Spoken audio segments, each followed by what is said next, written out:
Abby Elphinstone is a successful author of children's books. The first set of books I ever wrote was a trilogy. The Dream Snatcher came first, the sequel was The Shadow Keeper, and then the finale was The Night Spinner.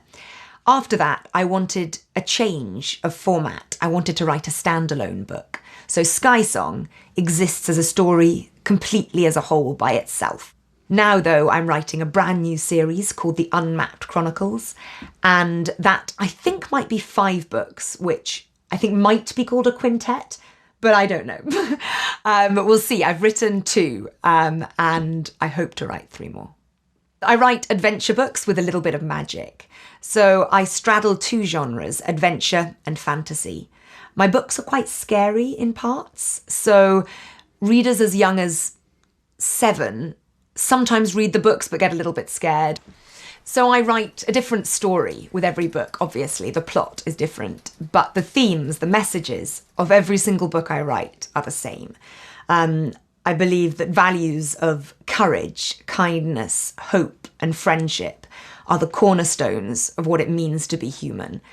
And we live in a world that is often politically, socially, morally, very turbulent, very difficult to understand. And so I think now more than ever, it is important to return to this idea of being tolerant, being kind. Abby hasn't always been an author, and her journey to getting her work published wasn't always easy. I began working life as a teacher in a secondary school, and I taught for 5 years, English again, and I tried to write books at the same time as teaching.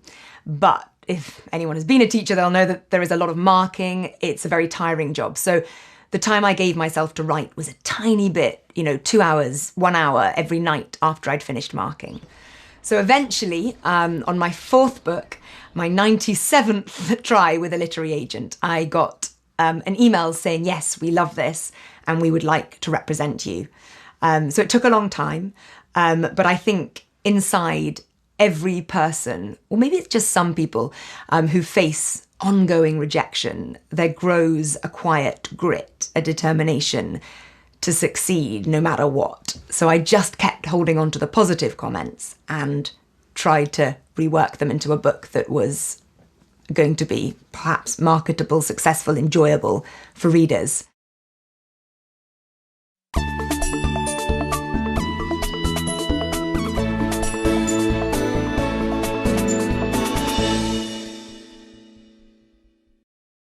Abby's books are full of adventurous characters living in wild places.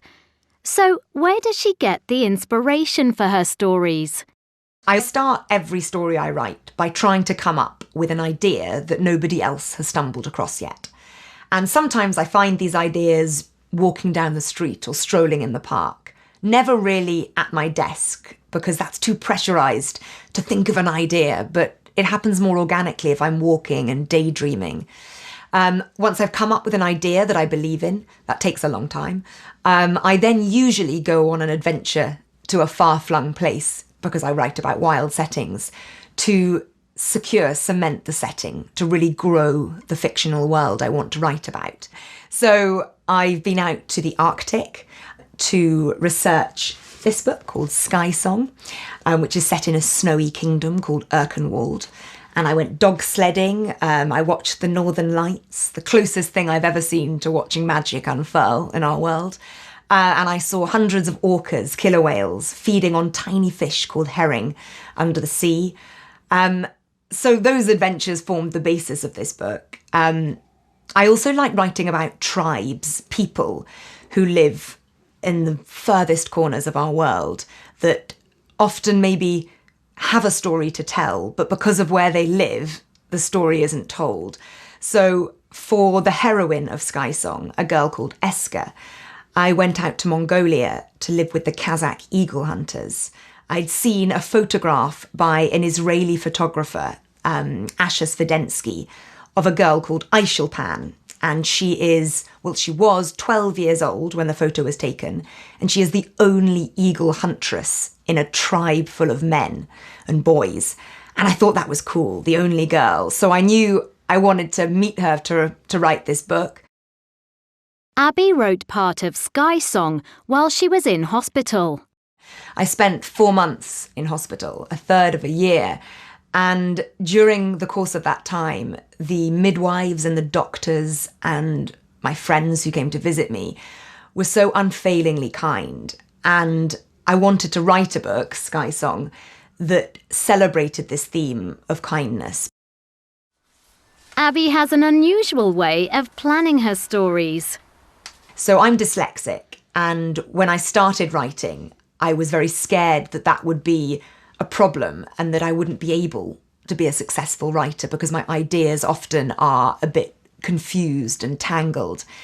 But what I've realised is that dyslexic people think hugely creatively and they notice things other people miss. So I've learnt that if I doodle, if I draw the world I want to write about as a map, so maybe I put a forest here, a mountain here, a sea, a river, a lake, then I might have my characters travelling from place to place, and at every place they encounter an obstacle. Maybe they're betrayed in one place, they're robbed in another, they discover something they weren't meant to see at the river. And then slowly but surely, my plot starts to take shape. So I used to think doodling was wrong. My teachers used to say, stop doodling, start concentrating. But I think drawing your way into a story, especially if you're dyslexic, can be a very, very useful tool. Today, Abby spends a lot of time visiting schools and talking to the thousands of children who love her books and are inspired by her stories. I want to talk to young children about this idea of being creative. I'm not an obvious sort of person for being an author. I have dyslexia, and yet I'm an author. I had 96 rejections before I became an author. So I want to tell children that the creative people are often the people who are brave enough to fail.